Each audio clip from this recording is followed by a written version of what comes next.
Assalamualaikum warahmatullahi wabarakatuh. Halo semua, kembali lagi di mata pelajaran sejarah peminatan. Kita lanjut belajar ke bab baru, yaitu bab 8 tentang kehidupan manusia praaksara Indonesia. Poin A, tentang teori asal-usul nenek moyang bangsa Indonesia.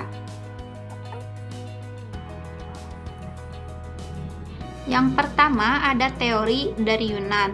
Nah, teori ini menyatakan bahwa asal-usul nenek moyang kita berasal dari Yunan atau Tiongkok.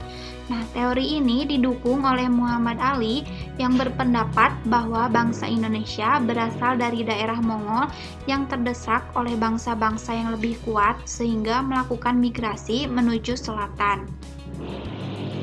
Ada pula R.H. Gelden dan J.H. Ceken yang juga mendukung teori ini.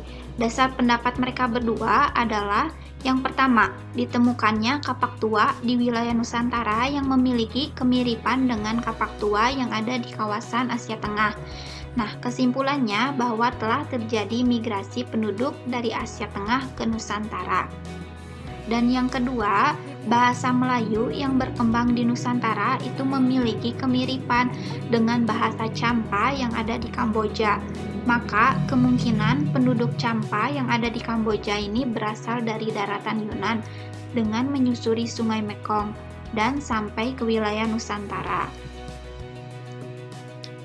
Nah, menurut teori ini juga, migrasi penduduk dari Yunan ke Nusantara melalui 3 gelombang, yaitu perpindahan orang Negrito, Proto-Melayu, dan Deutero-Melayu.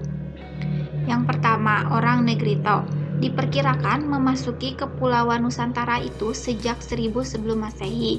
Diyakini sebagai penduduk paling awal Kepulauan Nusantara, dibuktikan dengan penemuan arkeologi di Guaca, Malaysia. Yang kedua ada Proto-Melayu, diperkirakan memasuki Kepulauan Nusantara itu pada 2500 sebelum Masehi. Sebutan Proto-Melayu adalah untuk menyebutkan orang-orang yang melakukan migrasi pada gelombang pertama ke Nusantara. Dan yang ketiga ada Deutero-Melayu. Nah, diperkirakan kedatangannya ke Nusantara itu pada 1500 sebelum Masehi. Deutero-Melayu adalah sebutan untuk orang-orang yang melakukan migrasi pada gelombang kedua ke Nusantara.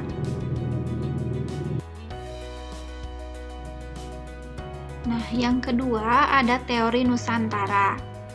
Nah, teori ini menyatakan bahwa asal-usul bangsa Indonesia itu berasal dari Indonesia sendiri, bukan dari luar.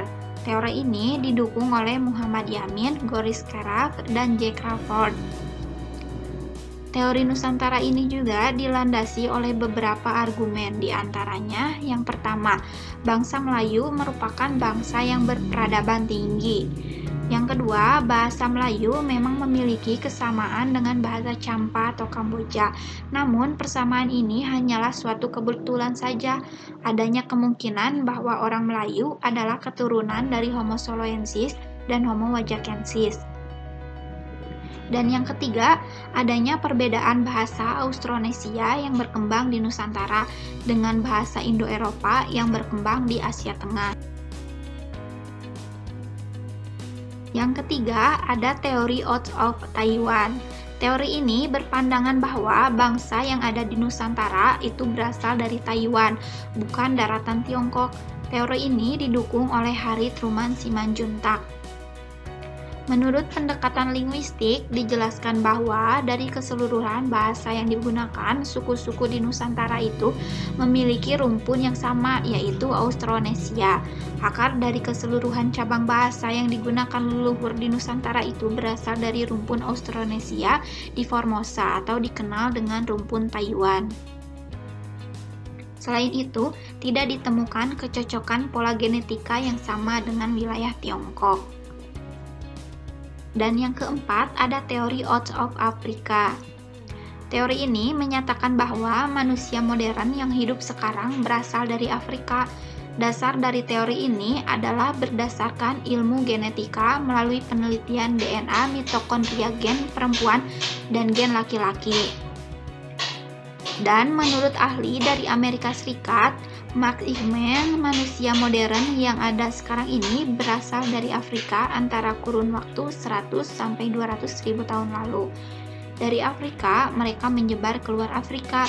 Dari hasil penelitian Eichmann, tidak ada bukti yang menunjukkan bahwa gen manusia modern bercampur dengan spesies manusia purba. Dan selanjutnya ada tugas. Coba menurut Anda, teori asal-usul bangsa Indonesia manakah yang paling tepat? Dan berikan alasannya.